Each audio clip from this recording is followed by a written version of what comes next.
오늘은 사순절 기간에 맞는 두 번째 주일입니다. 사순절 기간 동안 우리 주님과 함께 날마다 거하는 여러분 되실 줄 믿고 나아갑니다. 저희들은 지난주에 베드로전서 1장 3절 이하의 말씀을 함께 살펴보았습니다. 그 말씀을 보시면서 베드로가 고난당하고 있는 이들에게 어떤 하나님의 말씀으로 전하고 있는지 저희들이 함께 살펴보았습니다. 그러면서 거기에 주어지는 그 핵심적인 말씀이 예수 그리스도의 부활을 통해 산 소망이 주어지는 것. 이 산 소망을 지난주에 여러분에게 말씀드리면서 믿음의 확실함은 불로 연단하여도 없어질 금보다 더 귀하다는 이야기를 해드렸습니다. 여러분, 금은 어떤 물질입니까? 꽤 순수하다고 하는 물질입니다. 불에 넣으면 물렁물렁해지거나 녹아내리지만 타서 재가 되지는 않습니다.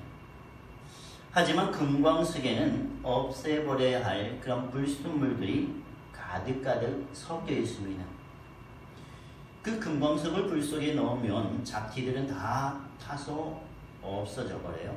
그리고 표면에 떠올라서 재련공임으로 인해 쉽게 걷어낼 수 있습니다. 언뜻 불은 금을 파괴하는 시험 같지만 그 물질처럼 보이지만 오히려 순수하고 아름다운 결정체를 얻도록 하는 그런 재련입니다. 순수한 금을 얻기 위해 금광석을 불 속에 넣는 그것을 통해서 우리의 믿음을 다시 한번 생각해 보실 수 있기를 바랍니다. 기도 가운데도 말씀드렸지만 여러분, 코로나19가 우리의 믿음을, 우리의 신앙을 나태하게 하고 있다, 신앙을 막고 있다, 저는 그렇게 보질 않습니다. 코로나19가 우리의 믿음을 더욱더 게으르게 하고 있다? 아니요. 원래 게을렀던 것들이 코로나19로 인해서 표면에 드러날 뿐이에요. 원래 믿음이 없었던 것들이 코로나19로 인해서 표면에 드러난 것 뿐입니다. 그래서 코로나19는 그 사람의 신앙 상태를 적나라하게 잘 표현해주고 있다라고 우리는 볼 수 있는 것 같습니다. 어려움이 닥칠 때 그 사람의 신앙 상태를 분명히 파악해주는 것이 무엇인가 봤더니 바로 고난이에요. 고난을 통해서 그 사람의 신앙이 어떤 상태에 있는가라는 것을 드러나지 않는 이 얼음 아래 있던 것들이 이제는 얼음 위로, 수면 위로 올라오는 것 뿐입니다. 바로 그것이 고난을 통해서 우리에게 그 사람은 신앙이 있느냐, 그 사람은 신앙이 없느냐라는 것을 고난을 통해서 우리에게 말씀해 주고 있다는 거예요. 그래서 베드로는 그 고난 가운데 있는 신앙인들에게, 흩어져 있는 나그네들에게 계속해서 고난을 이기라고, 끝까지 신앙을 부여잡으라고 계속해서 베드로는 독려하고 가르치고 또 말씀을 기억하라고 이야기를 합니다. 예수 그리스도를 믿고 구원에 이르는 신앙을 받아들인 그리스도인들에게 끝까지 세상의 불순물에 섞여서 삶의 온전한 목적을 잊어버리지 말라고 이야기를 해요. 하나님을 믿는 마음에 안락한 생활이나 권력, 교만, 쾌락, 자아를 갈구하는 욕구가 뒤엉켜 우위를 다투면서 우리는 이 세상에서 살아가기도 합니다. 그리스도인이라고 하면서도 안락한 것을 더욱더 추구하는, 믿지 않는 사람들보다도 더욱더 추구하는지도 몰라요. 그리고 나는 하나님을 믿는다고 하면서 그 믿음을 이용해서 다른 무언가를 추구하는 그러한 신앙의 교만을 갖는지도 모릅니다. 여러 가지로 우리들에게 주어지는 혜택들이 많아요. 잘못하면 하나님을 이용해서 말입니다. 머리로는 자신이 하나님의 은혜에 힘입어 구원받은 죄인이라고 생각할지 모르지만은 속으로는 자신이 남들보다 꽤 괜찮은 사람이다. 그리고 나는 열심히 하기 때문에, 나는 그래도 하나님의 말씀으로 다른 사람을 사랑하기 때문에, 다른 사람보다 교양이 있기 때문에, 다른 사람보다 은혜를 받았기 때문에, 그러면서 은근히 다른 사람과 비교하면서 자기 자신을 드러내는 영적인 교만을 하고 있는지도 모릅니다. 실제로는 우리 모든 이들에게는 인격의 흠이 굉장히 많습니다. 단지 수면에 드러나지 않기 때문에 그런지도 몰라요. 그래서 세상 사람들과 동조하면서 남의 이야기를 하고 험담을 한다든지 그런 것들이 많은지도 모릅니다. 물론 교회 안에서는 그런 것들이 많이 수면 아래로 줄어들겠죠. 수면 아래에 있느냐 위에 있느냐, 하나님 편에서 보면 그것이 중요할까요? 하나님 편에서는 수면 위에 있든지 수면 아래에 있든지 다 동일합니다. 왜냐하면 하나님은 그 사람의 중심을 보시기 때문에, 드러나지 않는 것이라 할지라도 하나님께서는 그 중심 가운데 수면 아래에 있는 것들을 보시기 때문에, 수면 위에 있으나 아래에 있으나 하나님에게는 아무런 그 장애물이 없다는 거예요. 팀 켈러의 고통의 다바다라는 책 가운데 예수님의 오심을 이렇게 잘 표현해 놓고 있습니다. 우리들이 때로는 고난을 받는다 할 때 그 고난의 이야기들을 이렇게 표현해 줍니다. 조지 맥도날드의 말을 인용하면서, 인간의 고난을 면해주기 위해서 예수님께서 이 땅에 오시는 것이 아니라, 여러분 잘 한번 새겨보십시오. 예수 그리스도의 오심은 인간의 고난을 면해주기 위해서가 아니라, 우리의 고난이 주님의 고난과 같은 것이 되게 하시려고, 우리의 고난이 주님의 고난과 같은 것이 되게 하시려고 하나님의 아들은 죽기까지 고난을 받으셨다라는 거예요. 인간의 고난을 면해주기 위해서가 아니라, 인간의 고난이 주님의 고난과 같이 되게 하기 위해서 하나님께서는 자기 아들을 죽기까지 고난 가운데 내버려 두셨다. 그 고난의 최고점이 어디입니까? 바로 십자가예요. 우리가 사순절을 보내고 있으면서 가장 중요한 십자가의 이 모습을 우리는 바라보고 살아가고 있다는 거예요. 누가복음과 마태복음과 마가복음 세 개의 복음의 공동 서신 가운데서는 각각 복음서마다 3번씩 예수님의 고난당하심을 말씀해요. 예수님께서 친히 이런 고난당하심을 제자들에게 말씀합니다. 무려 한 복음서 마태, 마가, 누가복음에서 예수님께서 대제사장들과 서기관들과 장로들에게 내가 고난을 받고 또 많은 사람들에게 채찍을 당하고 침뱉음을 당하면서 내가 죽을 것이다. 그러나 3일 만에 다시 살아날 것이다. 제자들에게 매번마다 말씀을 하십니다. 그런데 제자들은 그 말에 한 귀로 듣고 한 귀로 흘러버려요. 이것이 그들의 본성이에요. 그들의 마음이에요. 그들 마음속에 언제나 감춰졌던 것이 예수님의 말씀을 순종하는 것보다도 자기들의 이익을 더욱더 추구하고자 하는 마음이 그들 가운데 있다는 거예요. 제자들은 예수님의 말씀을 한 귀로 듣고 한 귀로 흘려버리면서 그들 나름대로 그렇다면 후계자가 누가 될 것인가? 예수님 다음에 후계자가 누가 될 것인가, 누가 더 크냐고 재문을 합니다. 논쟁을 합니다. 서로 싸우기까지 합니다. 티기와 태교. 때로는 제자들 중에 야고보와 그의 형제 요한은 예수님께 직접적으로 이야기하는 경우, 때로는 어머니를 통해서 이야기하는 경우가 있습니다. 예수님 영광 가운데 나를 오른쪽에 동생을 왼쪽, 이렇게 좌우에 서도록까지 이야기를 합니다. 예수님의 고난을 예수님께서 고난을 이야기하시는데 제자들은 오히려 동문서답을 하는 편이에요. 예수님께서 사도 바울을 부르신 이유가 무엇입니까? 사도행전 9장 15, 16절에 그 내용이 잘 드러나 있습니다. 여러분, 예수님께서 사도 바울을 만나셨을 때 그에게 하는 말씀이 잘 드러납니다. 이 사람은 내 이름을 이방인과 임금들과 이스라엘 자손들에게 전하기 위하여 택한 나의 그릇이다 라는 거예요. 내가 그를 택하여 나를 위해 세웠다라고 말씀합니다.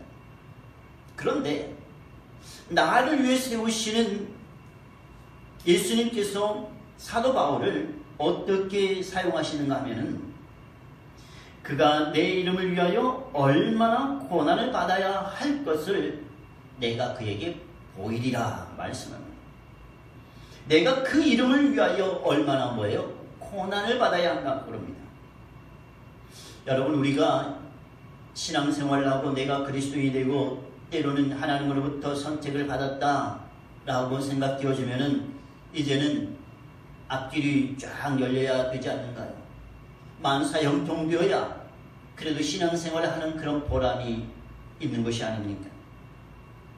신앙인으로서 하나님을 믿는 자로서 기도하면 하나님께서 이루어 주셔야 하는 그런 재미로, 그런 기쁨으로 신앙생활을 하는 것이 아닙니까? 그런데 예수님께서는 사도 바울을 부르셨을 때에 그가 내 이름을 위하여 얼마나 고난을 다 받아야 할 것을 내가 그에게 보여주리라 말씀합니다. 한마디로 너는 고난의 장으로 들어가라고 예수님께서는 바울을 부르신 겁니다. 참 신앙생활을 하는 그 의미가 때로는 많이 사라져버리는 것이 아닌가 생각되어집니다. 그런데 사도 바울도 얼마 지나지 않아 사도행전 14장 22절에 이렇게 말씀합니다. 하나님의 나라에 들어가려면 많은 환난을 겪어야 한다라는 거예요. 하나님의 나라에 들어가려면 많은 환난을 겪어야 하는 것이 말이 됩니까? 천국이 기다리고 있는데 그 천국의 삶이 이 세상에서 환난을 겪는 삶이 있어야 들어갈 수 있다니 해도 너무하는 거 아닙니까?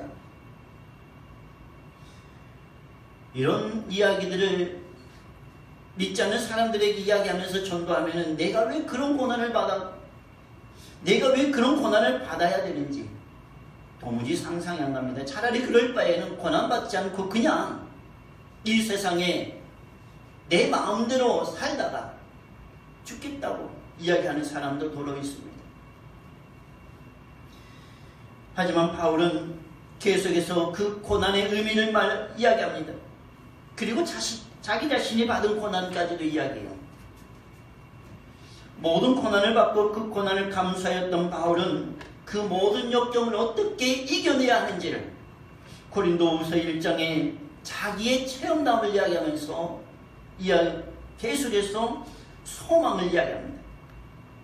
그는 아시아에서 당한 환난을 너희가 모르기를 원하지 않는다면서 힘에 겹도록 심한 고난을 내가 받았다. 여러분,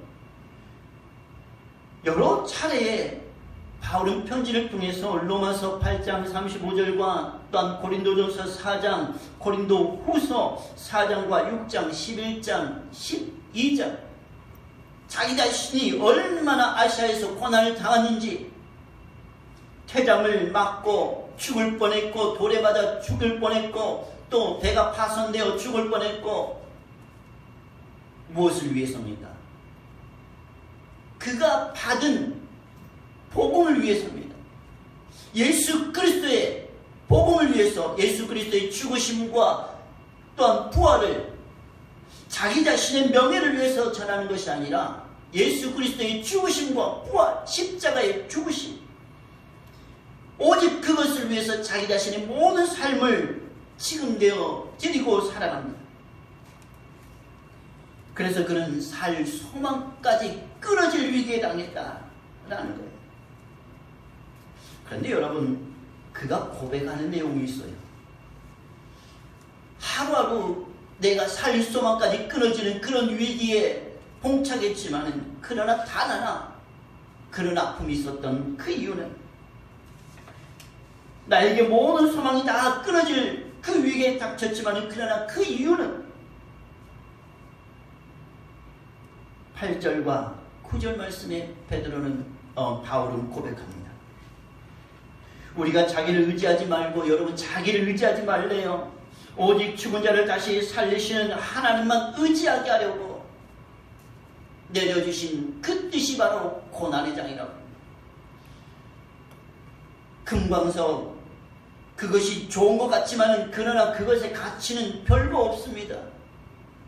그 금광석이 불 속에 들어가서 순금을 이끌어내야 그것이 가치가 있듯이, 이 땅에 살아가는 그리스도인이라고 불리는 모든 사람들의 그 내면 속에 있는 불순물들을 고난이라는 것을 통해서 예수님께서는 소망을 이끌어내고 계시다는 거예요.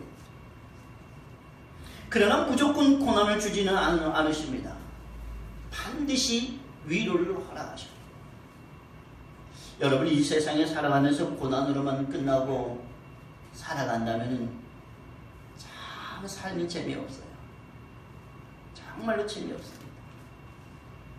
그래도 하나님을 믿는 그리스도인으로서 신앙의 기쁨은 되지 않겠습니까? 그것이 무엇인가 하면 위로예요. 위로. 하나님의 위로. 소망이 끊어진 것 같지만, 그러나 바울은 그 이전에 하나님의 위로가 있다는 거예요. 하나님의 위로가 없이는 소망이, 참다운 소망이 되지는 못합니다. 살 소망이 끊어진 성경의 인물 중에 한 사람이 누구인가요? 바로 욥이에요. 여러분 너무나도 잘 알지 않습니까? 욥기 1장을 읽어보시면은 여러분 이런 내용들이 적나라하게 잘 드러났습니다. 여러분 13절에 보시면은 하루는 이라고 시작하면서 욥기 1장 13절 이하가 쭉 기록되어집니다. 하루는.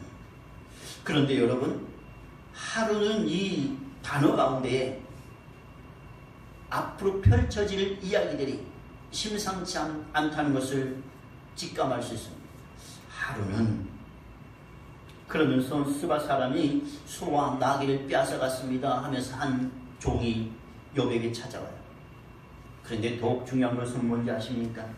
그가 아직 말하는 동안에, 하루는으로 시작해서 한 사원이, 스바 사람이 소와 나귀를 빼앗아갔습니다 라고 말도 끝나기도 전에 또 한 종이 와서 하나님의 불이 하늘에서 떨어져 양과 종들을 모두 불살랐습니다 라고 말하는 그 중에, 그가 아직 말하는 동안에 이제는 갈대아 사람이 새 무리를 지어 갑자기 낙타에서 달려들어 그것을 빼앗아 칼로 종들을 죽였습니다 라고 말하는 그 중간에, 그가 말하는 동안에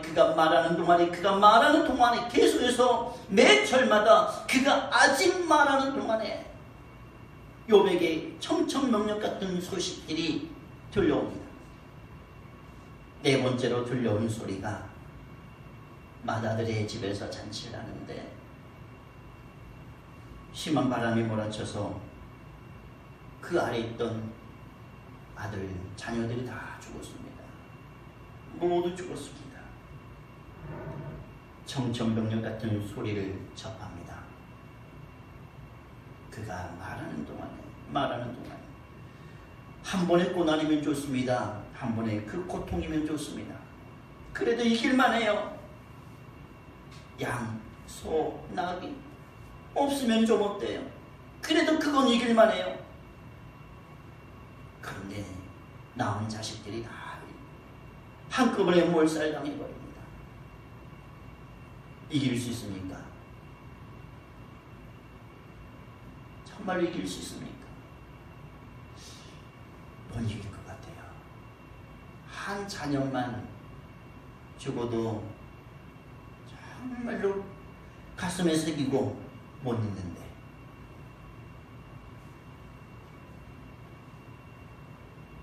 그가 말하는 동안에 너무나도 힘든 나날들이 펼쳐집니다. 그런데 욥이 하는 행동이 우리를 너무나도 의아하게 만듭니다. 예배하며 그런 아픔을 겪었으면서도 예배하며 주신 이도 여호와시오 취하신 이도 여호와시오 오직 여호와의 이름이 찬송을 받을지니이다, 이렇게 말해요. 말이 됩니까? 여러분 이것이 말이 됩니까? 청천벽력 같은 그런 고난을 당했으면서도 하나님을 예배하다니 말이 되냐고요. 그런데 성경은 우리들에게 보여줍니다. 예배하는 마음, 예배드리는 그 모습을. 그러면서 욥은 계속해서 그 고난을 이겨나갑니다. 자기를 위로하러 왔던 친구들과 대화하면서도 친구들이 자기를 정죄하지만 그 정죄에 넘어가지 않냐고 끝까지 이겨나갑니다. 그래서 욥기 41장 9절에서는 여호와께서 욥을 기쁘게 받으셨다라고 이야기해요. 믿음을 잃어버리지 않고 믿음의 확실함을 끝까지 지켜나갔던 그 욥을 향해 하나님께서는 그의 믿음을 인정해 줍니다. 여호와께서 욥을 기쁘게 받으셨다. 그리고 욥이 그의 친구들 위해서 기도할 때 하나님께서는 들어주시고 여호와께서 욥의 곤경을 돌이키시고 여호와께서 욥에게 그 이전 모든 소유보다 갑절이나 주셨다.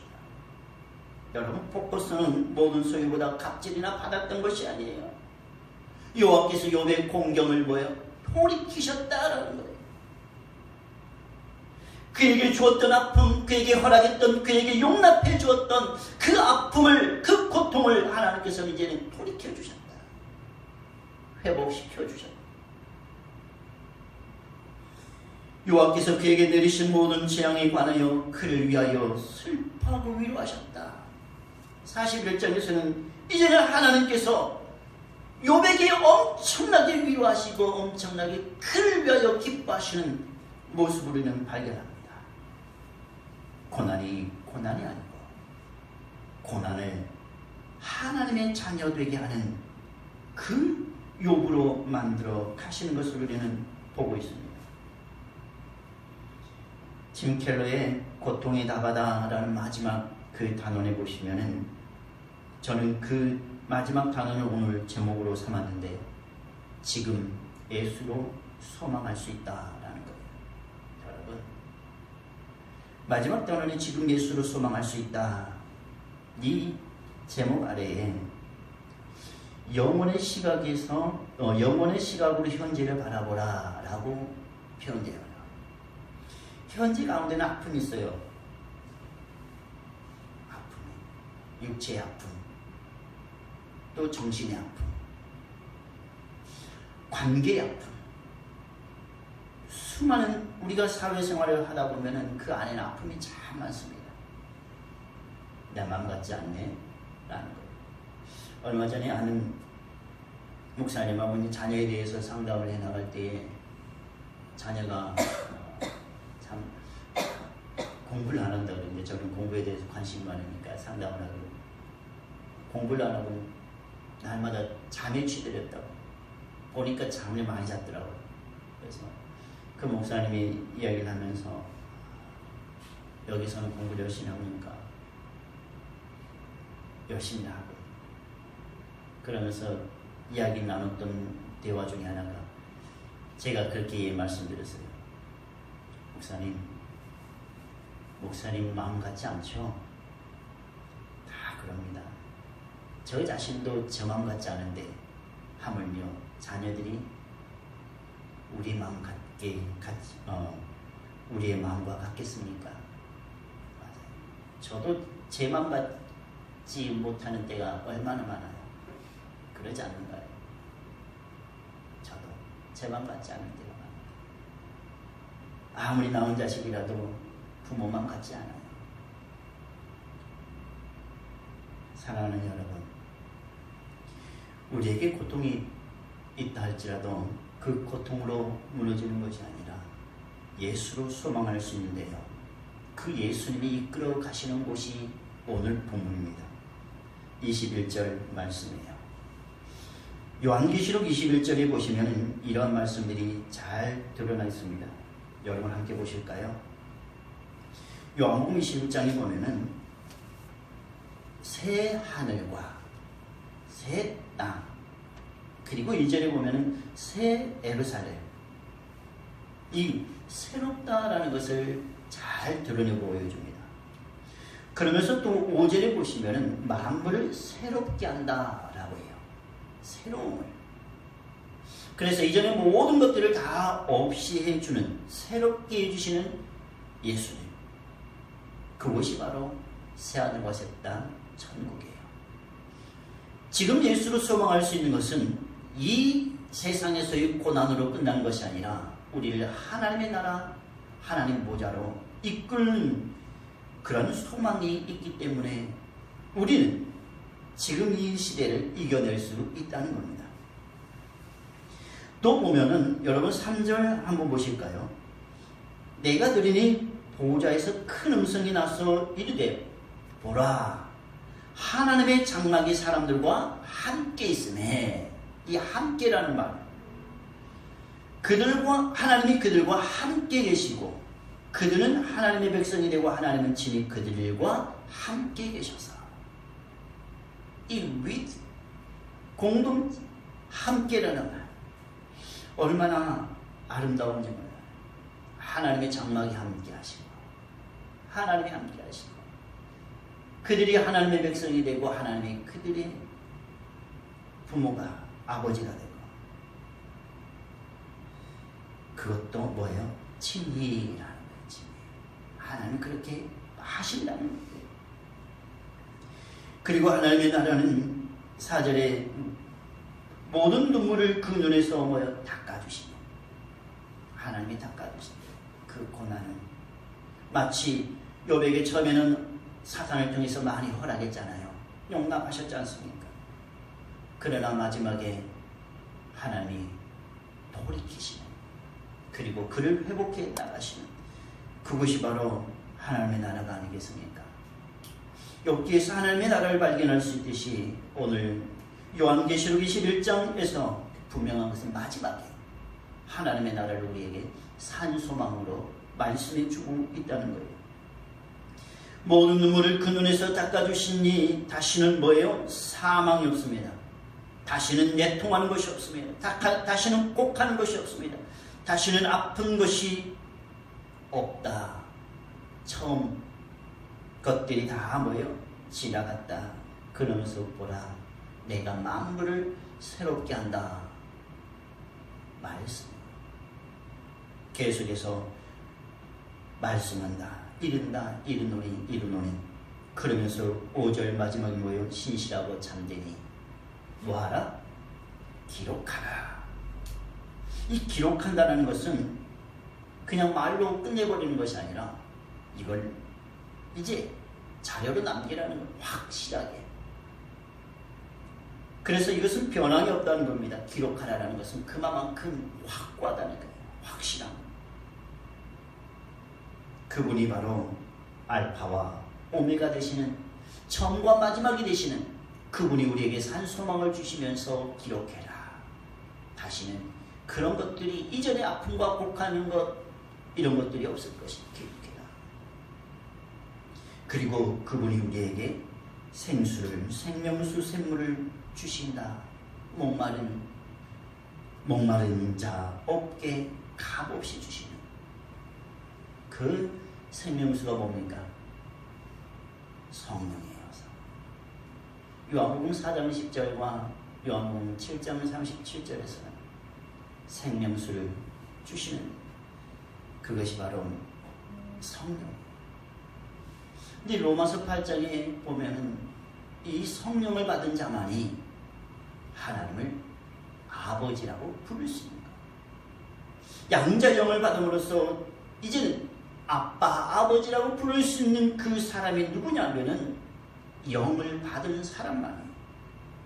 그냥 거칠애가 아니고요. 영적으로 아버지를 부를 때 아버지가 들을 수 있는 그 사람. 그 사람이 바로 성령 받은 사람. 여러분, 우리가 아무리 불러도 듣지 못하는 것이 있습니다. 그리고 아무리 불러도 대답할 필요가 없는 것이 있어요. 가식적인 거. 그리고 입만 뻐끗뻐끗하는 거. 그런데 성령을 받은 이들은 하나님을 부를 때 하나님이 다 들려요. 이것이 차이입니다. 저희들이 2월 한 달에 고난의 자리에서 소망의 자리로 라는 말씀을 함께 살펴보았습니다. 여러분, 고난으로만 끝나는 신앙생활이 아니라 소망으로 이어져 나가는, 그래서 지금 예수로 소망할 수 있습니다. 정답은 바로 예수님이라는 것. 잊어버리지 않고 살아가실 수 있기를 정말로 진심으로 원합니다.